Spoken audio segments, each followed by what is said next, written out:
अनन्या, तुम डरो मत, मैं यही हूँ। लेकिन ये क्या? अनन्या तो वहां थी नहीं। ध्रुव अंधेरे में ही टटोलता हुआ बोला, अनन्या तुम कहाँ हो? लेकिन अनन्या का कोई जवाब नहीं आया। ध्रुव बहुत घबरा गया कि अचानक अनन्या कहाँ चली गई, और उसने महसूस भी नहीं किया कि अनन्या उसके बगल से कहीं हिली भी है तो वो गई कहाँ। ध्रुव कुछ भी सोच पाता कि उसे वो पूरी झोपड़ी हिलती हुई सी महसूस हुई, और अचानक से उस झोपड़ी को थामे हुए वो भारी भरकम खंभे बीच से टूटने लगे। ध्रुव को लगा जैसे ये खंभे टूटकर उसी के ऊपर गिरने वाले हैं। अनन्या की झोपड़ी से गायब होने के बाद ध्रुव कुछ भी सोच पाता कि उसे वो पूरी झोपड़ी हिलती हुई सी महसूस हुई, और अचानक से उस झोपड़ी को थामे हुए वो भारी भरकम खंभे बीच से टूटने लगे। ध्रुव को लगा जैसे ये खंभे टूटकर उसी के ऊपर गिरने वाले हैं, और ध्रुव जल्दी से वहां से भागने लगा, और वो खंभा पूरी तरीके से टूटकर नीचे गिर गया। उस भारी खंभे के गिरने की वजह से बहुत जोरों की आवाज हुई। ऐसा लगा जैसे कोई बड़ा सा पेड़ गिर गया हो। तारा, विक्की और छलावा जो कुछ आगे तक चले गए थे, उन्होंने जल्दी से पलटकर पीछे देखा, और उन्हें वो झोपड़ी पूरी तरह से ढहकर गिरी हुई नजर आई। ये देखकर तीनों एक दूसरे का मुंह देखने लगे। तीनों के चेहरे घबराहट से सफेद पड़ चुके थे। विक्की ने घबराते हुए कहा, ये झोपड़ी कैसे गिर गई? ओह गॉड, इसके अंदर तो ध्रुव और अनन्या थे। विक्की की बात सुनकर छलावा जल्दी से बोला, अरे तो बोल क्या रहे हो, चलो जल्दी। इतना कहते ही छलावा, विक्की और तारा तीनों झोपड़ी की तरफ लगभग भागते हुए पहुंचे। झोपड़ी के पास पहुंचकर विक्की चारों तरफ देखते हुए चीख कर बोला, ध्रुव, अनन्या, कहाँ हो तुम लोग? अंदर हो क्या? लेकिन उन दोनों की कोई आवाज नहीं आई। तारा घबरा कर बोली, कहीं वो दोनों इसके नीचे दब तो नहीं? तारा की इस बात से विक्की परेशान होकर बोला, नहीं नहीं, और वो पूरी ताकत लगाकर उस झोपड़ी के टुकड़ों को उठाकर फेंकने लगा, जिसमें छलावा उसका पूरा साथ दे रहा था।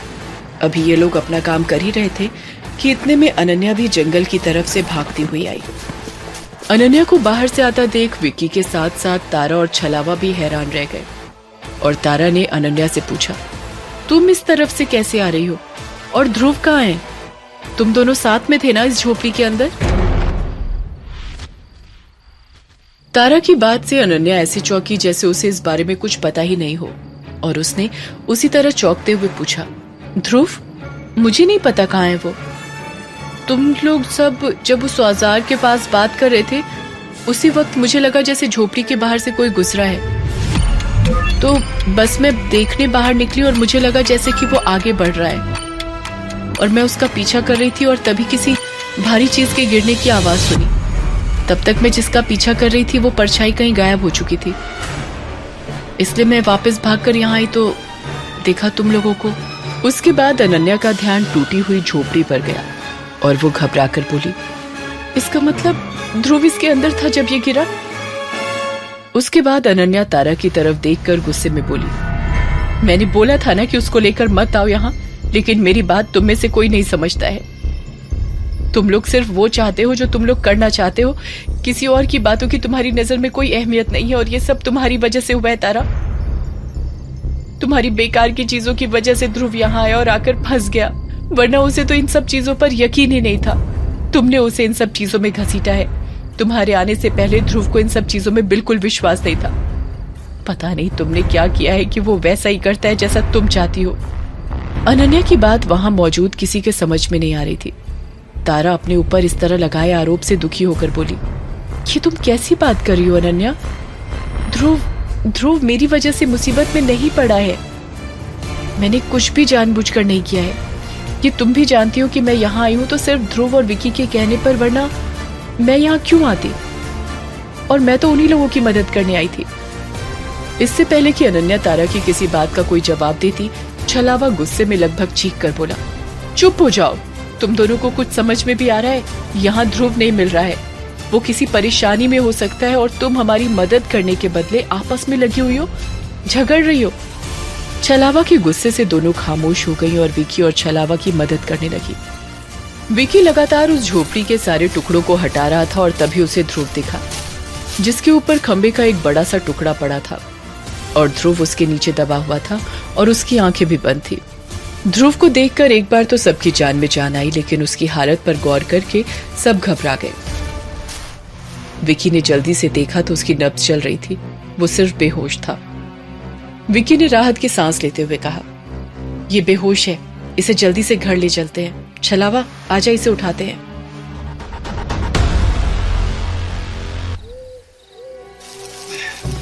विकी और छलावा दोनों ध्रुव को संभालकर उठाकर गांव की तरफ बढ़ रहे थे। विकी बहुत ज्यादा घबराया हुआ नजर आ रहा था। वो बार बार ध्रुव की तरफ देख रहा था। उसी को देखकर ऐसा लग रहा था जैसे वो अब रो पड़ेगा।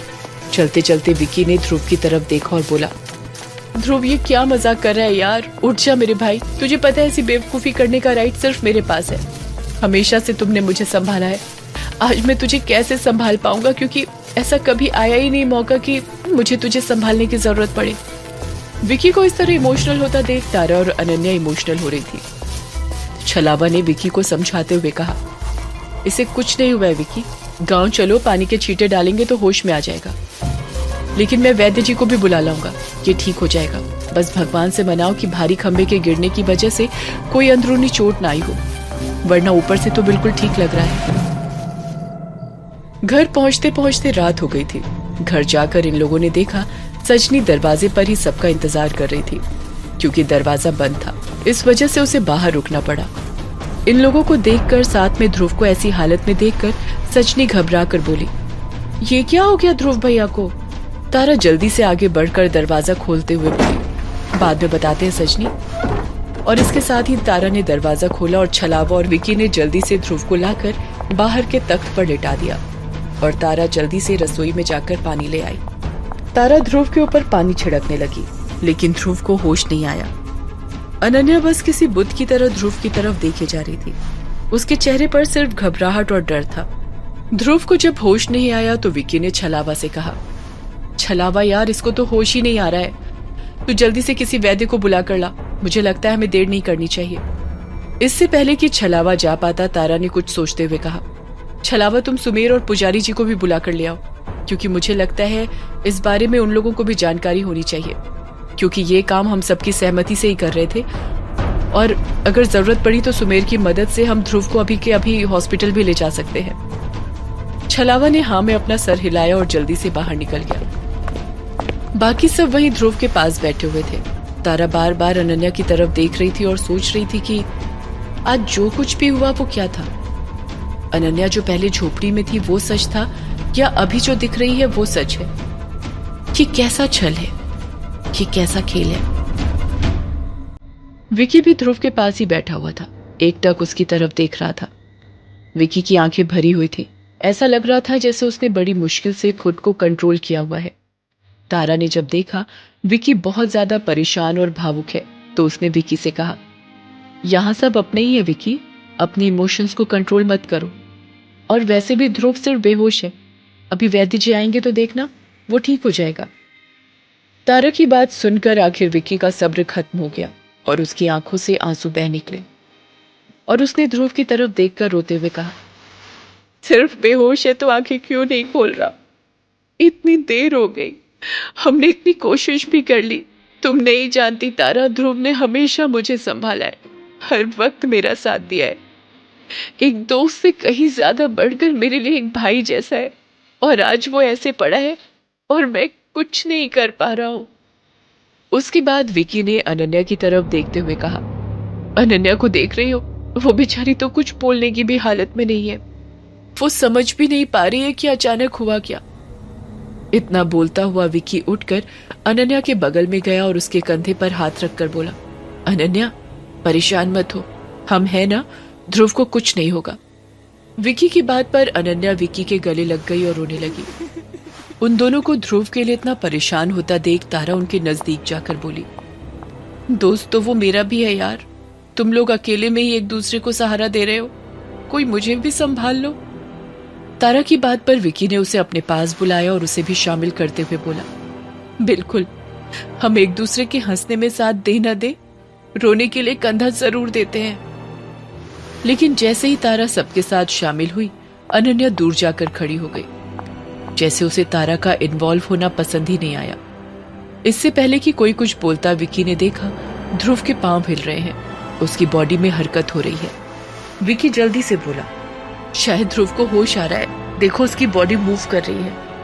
ध्रुव की बॉडी में हरकत होती देख विक्की ने सजनी से कहा, सजनी जल्दी से पानी लेकर आओ, ध्रुव का शरीर हिल रहा है, मुझे लगता है अब इसे होश आ जाएगा। हम फिर से पानी के छींटे देंगे तो ये जल्दी होश में आ जाएगा। विक्की के इतना कहते ही सजनी जल्दी से भाग कर गई और रसोई से पानी लेकर आई और विक्की ध्रुव के ऊपर पानी के छींटे देने लगा, लेकिन उसका कोई असर नहीं हुआ। कुछ देर के लिए ध्रुव की बॉडी में जो हरकत हुई थी वो फिर से शांत हो गई और ध्रुव पहले की तरह बेहोश हो गया। इतने में दरवाजे पर दस्तक हुई और छलावा वैद्य जी, पुजारी और सुमेर के साथ खड़ा था। छलावा ने अंदर आते ही कहा, क्या हुआ, होश आया क्या? लेकिन तारा अफसोस भरी नजरों से छलावा को देखकर इनकार में सर हिलाते हुए बोली, इसके शरीर में कुछ हरकत हुई थी, हमें लगा कि शायद होश में आ जाएगा, लेकिन कोई फायदा नहीं हुआ। उसके बाद तारा वैद्य जी से बोली, वैद्य जी आप आ गए हैं तो कृपा करके इसे देखिए, इसे क्या हुआ है, काफी देर हो गई, उसे होश ही नहीं आ रहा है। लेकिन वैद्य जी ने ध्रुव को हाथ लगाने से पहले पूछा, मैं जानना चाहता हूं कि ये बेहोश कैसे हुआ, क्या हुआ था? उसके सवाल पर एक बार के लिए तो सब सकपका गए, लेकिन फिर तारा ने पुजारी जी को देखकर कहा, वो हम जंगल वाले उस बंजारन की झोपड़ी में गए थे। उसके बाद तारा सारी बातें बताती चली गई थी कि कैसे ध्रुव बेहोश हुआ। तारा की बात सुनकर पुजारी जी के चेहरे का रंग उड़ा हुआ नजर आ रहा था, वहीं सुमेर भी बहुत परेशान नजर आ रहा था। उसके बाद तारा फिर बोली, वैद्य जी अब समय मत बर्बाद करिए, कृपा करके देखिए। वैद्य जी तारा की बात को सुनकर ध्रुव की नब्ज टटोलते हुए बोले, तुम्हारी बात ठीक है, लेकिन पहले देखने दो कि इसकी नब्ज चल भी रही है या नहीं, क्योंकि जिस तरीके से तुम बता रही हो, इतनी भारी चीज के गिरने के बाद मैं हैरान हूँ कि इसे कोई गंभीर चोट नहीं लगी है, कोई खून नहीं बह रहा है, तो कोई अंदरूनी चोट ऐसी ना लगी हो कि इसकी जान। वैद्य जी इतना बोले ही थे कि अनन्या गुस्से में बोली, ये आप कैसी बातें कर रहे हैं, कुछ नहीं हुआ इसे, ये सिर्फ बेहोश है। बिना देखे हुए आप कुछ भी बोल देंगे? अनन्या को गुस्सा होता देख विक्की उसे शांत करते हुए बोला, शांत हो जाओ अनन्या, वैद्य जी अपना काम ही तो कर रहे हैं। वैद्य जी आप इसकी बात पर ध्यान मत दीजिए, हमारा दोस्त इतनी देर से ऐसी हालत में है ना, इसलिए ये बहुत घबरा गई है। ध्रुव को अच्छे तरीके से देखने के बाद वैद्य जी अपने थैले से 2 शीशी निकालकर विक्की को देते हुए बोले, ये जो पीली वाली शीशी है, इसका लेप बनाकर उसके पूरे शरीर पर लगा दो, ताकि कहीं भी अंदरूनी चोट होगी तो उसे आराम मिलेगा। और ये सफेद वाली शीशी को अच्छे से पानी में मिलाकर 2-2 बूंद उसके मुंह में दो, ताकि जैसे जैसे उसके गले के अंदर जाएगा उसे होश आएगा। लेकिन अगर आज रात इसे होश नहीं आया तो फिर मामला कुछ गंभीर हो सकता है। तब तक हम सिर्फ उम्मीद ही कर सकते हैं कि जैसा अभी दिख रहा है कि कहीं कोई समस्या नहीं है वैसा ही हो। एक तरफ तो वैद्य जी की बात भरोसा दिला रही थी और दूसरी तरफ उनकी बात डरा भी रही थी कि अगर उसे होश नहीं आया तो। उसके बाद वैद्य जी उठकर खड़े हो गए और बोले, मैं चलता हूं, अगर कोई जरूरत हो तो मुझे बुला लेना। इतना कहकर वो चले गए। वैद्य जी के जाने के बाद सुमेर ध्रुव की तरफ देखकर बोला, मेरी मानो तो यहाँ टाइम बर्बाद मत करो, चलो उसे हॉस्पिटल ले चलते हैं। लेकिन पुजारी जी ने सुमेर को मना करते हुए बोला, नहीं सुमेर बाबू, उसकी जरूरत नहीं पड़ेगी, इसे जितना वक्त लगना चाहिए ठीक होने में उतना ही वक्त लगेगा, क्योंकि ये चोट उस खंबे की नहीं है, ये सारा असर उस जगह का है। इतना कहकर पुजारी जी तारा को देखते हुए बोले, ये क्या बचपना है तारा, कम से कम मैंने तुमसे तो ऐसी उम्मीद नहीं की थी। मैं कुछ समझी नहीं। पुजारी जी के अचानक भड़कने से तारा ने सवाल किया, जिस पर पुजारी जी उसे समझाते हुए बोले, तारा मैंने कहा था कि ये लोग तुम्हारे साथ आ सकते हैं, लेकिन इसका मतलब ये नहीं था कि तुम लोग अभी शाम रात में उस जगह पर जाओ, जबकि तुम उस जगह से जुड़ी सारी चीजें जानती हो। उसके बावजूद तुमने ये गलती की तो ऐसा तो होना ही था। वो कैसे तुम लोगों का काम सफल होने देती, तुम खुद सोचो। पुजारी जी की बात पर तारा को अपनी गलती का एहसास हुआ और वो नजरें झुकाकर बोली, जी मैं समझ सकती हूँ, मुझे माफ कर दीजिए। पुजारी जी मैंने सोचा कि अगर ये काम आज हो जाता तो कल हम किसी दूसरे काम को कर लेते, क्योंकि हमारे पास समय कम है और हम एक काम के पीछे बहुत ज्यादा वक्त नहीं लगा सकते। लेकिन मुझे नहीं पता था कि वहां जाना हमारे लिए इतना घातक हो जाएगा। उसके बाद तारा कुछ सोचती हुई बोली, लेकिन मुझे एक बात समझ नहीं आ रही कि अगर ये सारा किया धरा उसी का है तो उसे मुझे नुकसान पहुंचाना चाहिए, क्योंकि उसके रास्ते की रुकावट मैं हूं। वो ध्रुव को क्यों नुकसान पहुंचाना चाहेगी? वो तो उस पर और उसकी शक्तियों पर यकीन भी नहीं करता। तारा की इस बात पर अनन्या ने जो जवाब दिया वो सुनकर सब हैरान थे। अनन्या ने तारा को घूरते हुए कहा, लेकिन मुझे पता है ध्रुव के साथ ऐसा क्यों हुआ है।